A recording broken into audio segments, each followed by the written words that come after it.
Assalamualaikum warahmatullahi wabarakatuh. Perkenalkan, saya Nur Aisyah dengan NIM 1901085014, kelas 3B, dengan mata kuliah dasar-dasar akuntansi, program studi pendidikan ekonomi, Universitas Muhammadiyah Profesor Dr. Hamka. Untuk lanjut, alangkah baiknya buat teman-teman like, komen, subscribe, and share video ini ke media sosial teman-teman agar video singkat ini menjadi berkah buat teman-teman dan bermanfaat buat teman-teman yang mendengarkan lainnya. Di sini saya akan menjelaskan bagian dari akuntansi, yaitu jurnal umum. Saya akan menjelaskan definisi atau penjelasan dari jurnal umum, manfaat, tujuan, serta pembeda antara jurnal umum dengan jurnal khusus, dan soal dan penjelasannya beserta penjelasannya. Disimak baik-baik ya teman-teman. Ya, di sini saya akan menjelaskan jurnal umum. Jurnal umum adalah sebuah jurnal yang dipergunakan untuk tempat melakukan pencatatan bagi segala jenis bukti transaksi keuangan yang muncul akibat terjadinya berbagai jenis keuangan perusahaan dalam suatu periode tertentu. Pembuatan jurnal umum atau disebut juga perjurnalan mempunyai tujuan diantaranya untuk melakukan identifikasi, melakukan penilaian, dan melakukan pencatatan dampak ekonomi dari sebuah transaksi atau beberapa jenis dalam perusahaan. Selain itu, pencatatan ini juga bertujuan untuk memudahkan proses pemindahan dampak transaksi yang terjadi ke dalam sebuah akun sesuai transaksi. Pada umumnya, jurnal ini dipergunakan dalam akuntansi perusahaan jasa karena pada prinsipnya segala transaksi dalam jasa dapat dicatat secara kronologis, sedangkan pada akuntansi perusahaan dagang lebih efektif menggunakan jurnal khusus. Ada 5 jenis akun dalam akuntansi. Yang pertama ada aset, yang kedua liability, yang ketiga equity, yang keempat revenue, yang kelima ada expense. Aset dalam akuntansi atau aktiva dimaksudkan ke dalam normal debit. Kekayaan tersebut adalah seluruh sumber yang dimiliki entah dalam bentuk benda maupun hak kekuasaan yang di masa lalu. Aset dibagi menjadi 3 bagian. Yang pertama ada aset lancar atau current asset. Aset lancar atau aktiva lancar merupakan aset yang diharapkan dapat dicairkan atau diuangkan tidak lebih dari satu siklus akuntansi atau 1 tahun. Yang kedua ada aset tetap atau fixed asset. Aset tetap atau fixed tetap merupakan suatu kekayaan yang dimiliki oleh perusahaan di mana umur ekonomis atau pemakaiannya lebih dari 1 tahun. Aset ini merupakan aset yang dipergunakan untuk proses operasi dan tidak untuk dijualkan. Setiap tahunnya aset akan mengalami penyusutan dan harus dihitung dalam pembukuan. Yang ketiga, aset tidak berwujud atau intangible asset. Aset tak berwujud merupakan aset tetap yang tidak mempunyai wujud tetapi memiliki manfaat yang memberikan hak ekonomi pada hukum kepada pemiliknya. Yang kedua itu ada liability atau akun kewajiban. Adalah pengorbanan ekonomis yang harus dilakukan oleh perusahaan pada masa yang akan datang sebagai akibat kegiatan usaha. Liability dibagi menjadi 2 bagian. Yang pertama ada liabilitas jangka pendek atau current liabilitas. Utang jangka pendek adalah jenis utang yang harus dibayarkan sesegera mungkin, yang dalam hal ini paling lama 1 tahun pembukuan. Dalam perhitungannya, nilai utang jangka pendek bisa dicari dengan menjumlahkan semua nilai utang yang termasuk dalam komponen utang jangka pendek itu sendiri. Yang kedua ada liabilitas jangka panjang atau long term liability. Utang jangka panjang merupakan utang yang memiliki jangka waktu cukup lama untuk pembayarannya. Umumnya, Hutang jangka panjang ini memiliki waktu jatuh tempo lebih dari 1 tahun atau 1 siklus normal operasi perusahaan. Yang ketiga, ada equity atau ekuitas. Didapat didefinisikan sebagai besaran hak dari pemilik perusahaan pada harta perusahaan. Equity dibagi menjadi 3 bagian. Yang pertama ada equity adalah besarnya hak atau kepentingan pemilik atau entitas pada harta suatu perusahaan.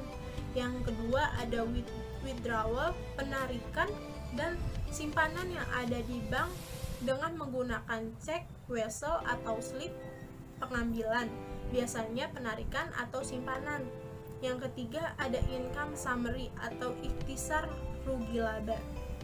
Yang keempat ada earning, laba ditahan atau laba yang tidak dibagi merupakan sebagian atau keseluruhan laba yang diperoleh perusahaan yang tidak dibagikan oleh perusahaan kepada pemegang saham dalam bentuk dividen.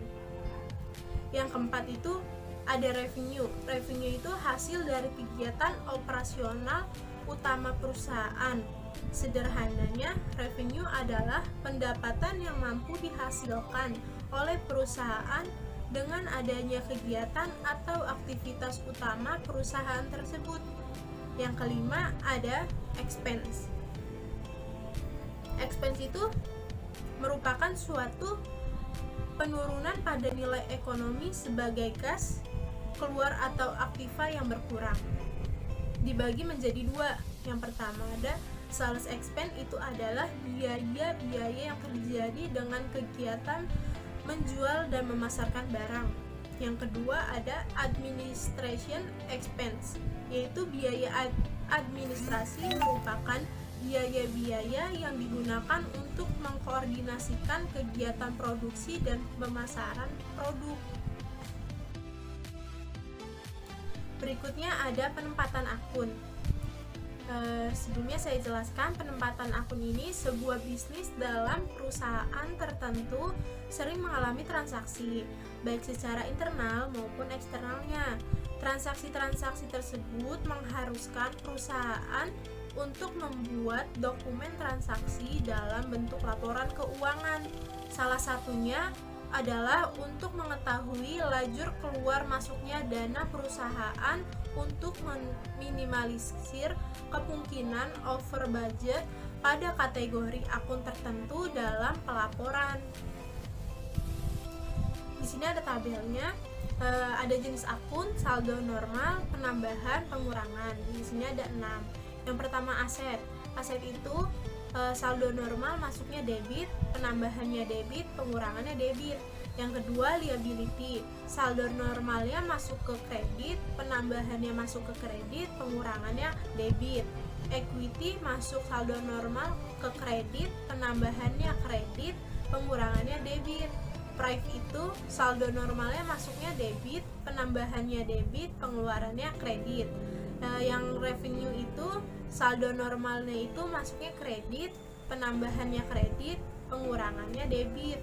Expense itu saldo normalnya masuk ke debit, penambahannya debit, pengeluarannya kredit.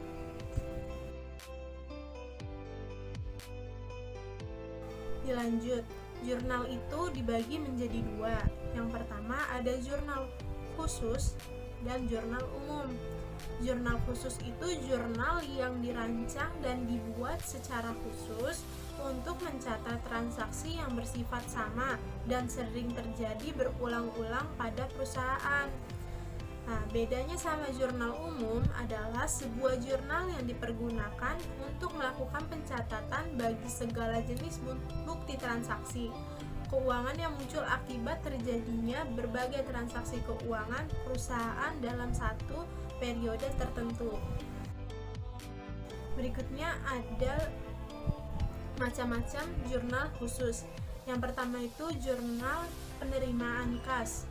Jurnal penerimaan kas ini digunakan untuk mencatat semua transaksi yang berhubungan dengan penerimaan uang. Jika jurnal tersebut digunakan untuk pencatatan transaksi kredit, maka jurnal penerimaan kas difungsikan untuk transaksi secara tunai. Transaksi yang dicatat dalam jurnal penerimaan kas antara lain jurnal tunai, penerimaan, pelunasan utang, return pembelian secara tunai, dan penerimaan pendapatan. Yang kedua, ada jurnal pengeluaran kas yang berfungsi untuk mencatat semua jenis transaksi yang berhubungan dengan penggunaan uang. Jurnal ini akan mencatat secara terperinci transaksi secara tunai.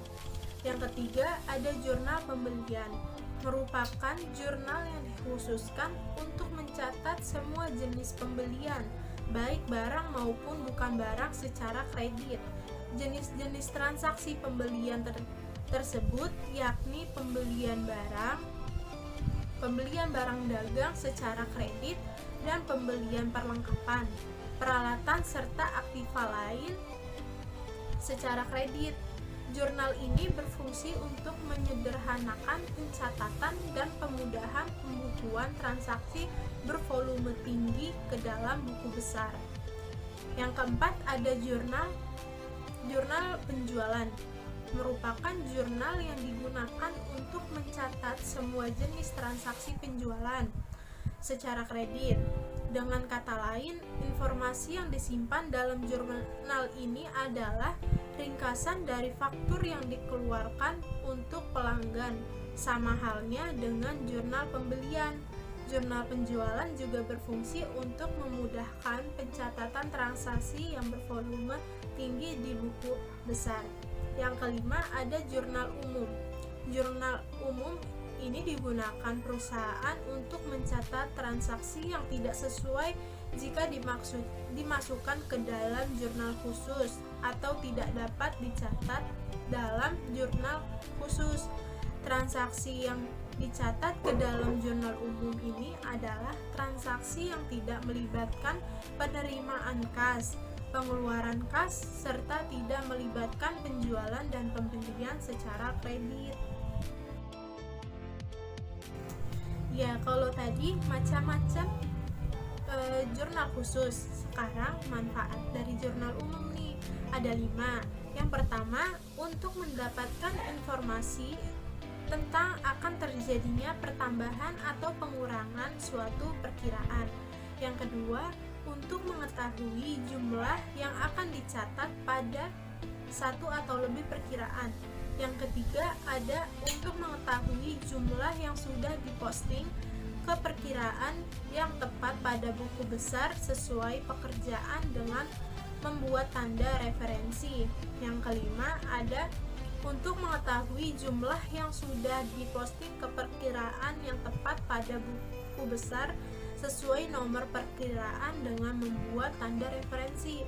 Yang kelima, mengetahui jumlahnya yang ada di debit atau di kredit bahwa mesti seimbang.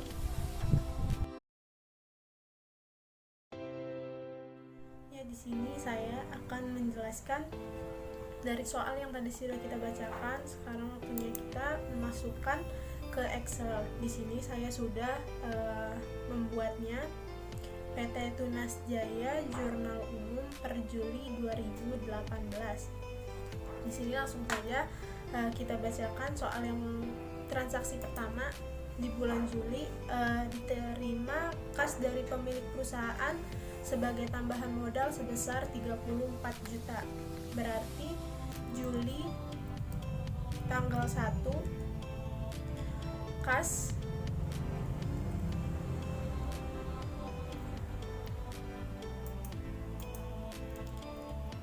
pada modal sebesar 34 juta.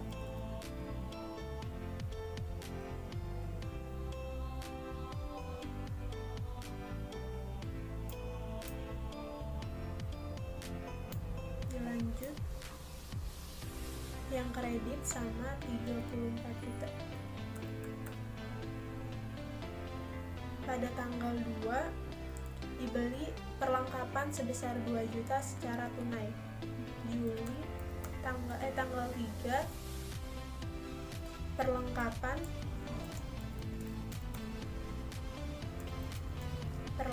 pada kas sebesar 2 juta.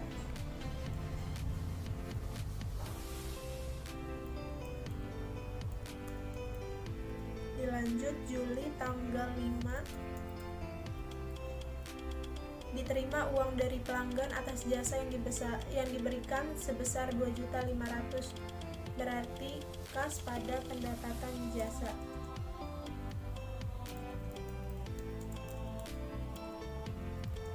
Sebesar 2.500.000.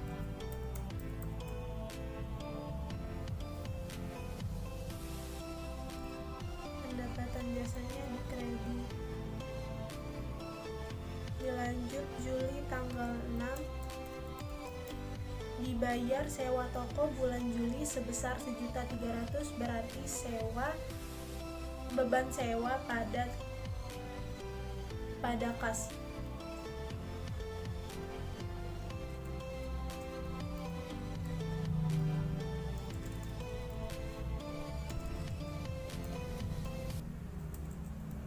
Sebesar 1.300.000.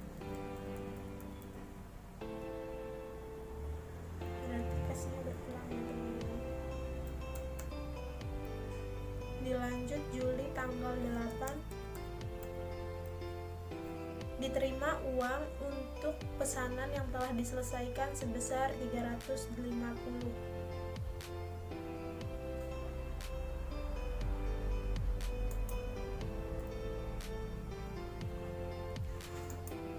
Berarti kas pada pendapatan jasa sebesar 350.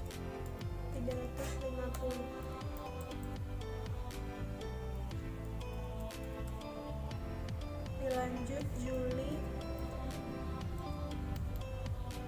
tanggal 11 tagihan pelanggan dari Ibu Nina atas jasa yang telah diberikan sebesar 3.700.000, 1.700.000 dibayar tunai, sisanya dicicil kemudian, berarti kas di debit, piutang di debit, pendapatan jasanya di kredit. Kasnya yang keluar 1.700.000, piutangnya 2 juta, pendapatan jasanya 3.700.000. Dilanjut Juli tanggal 13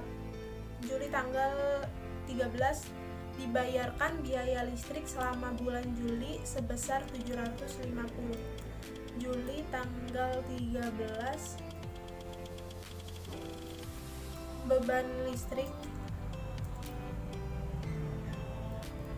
pada kas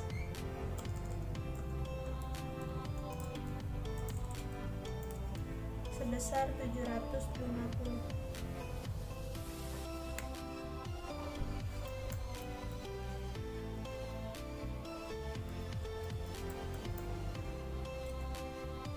Dilanjut Juli tanggal 15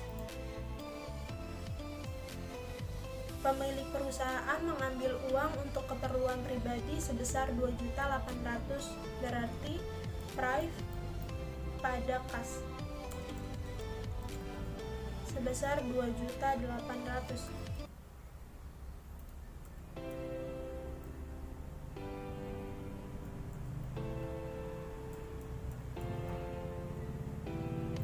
Dilanjut Juli tanggal 19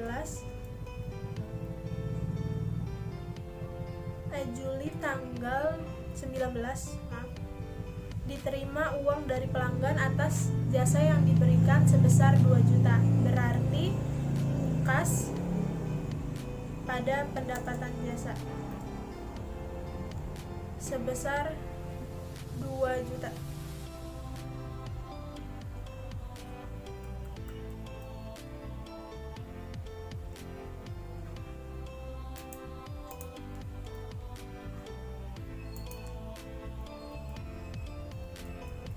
Dilanjut Juli tanggal 21 dibayar gaji pegawai sebesar 2.500.000, berarti beban gaji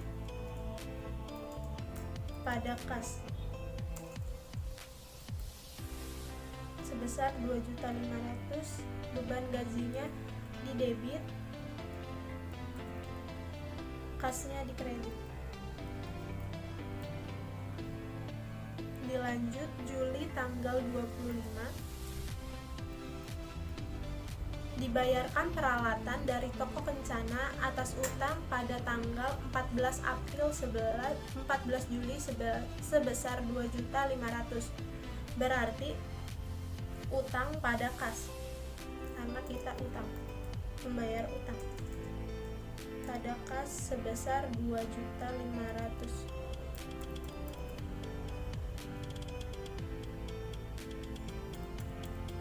Dilanjut Juli tanggal 29 atau yang terakhir dalam bulan Juli bagi transaksi di PT Tunas Jaya, membeli peralatan sebesar 2.500.000 secara tunai, berarti peralatan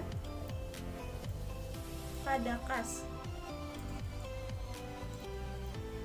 sebesar 2.500.000.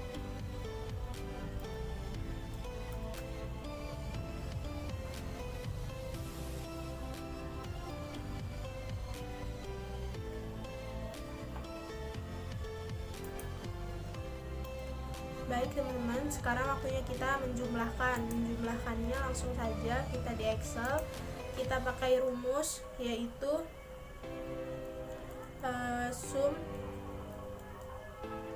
ini F9 dan F32, F9 dan F32 sama dengan itu kurung enter 56.900.000. Kita jumlahkan yang kreditnya, jadi antara debit dan kredit harus balance ya teman-teman. Sum F10 F33 G10 G33. Nah, ini sudah balance ya teman-teman. Nah, sekarang ini sudah selesai, waktunya kita hias-hias saja. Terima kasih.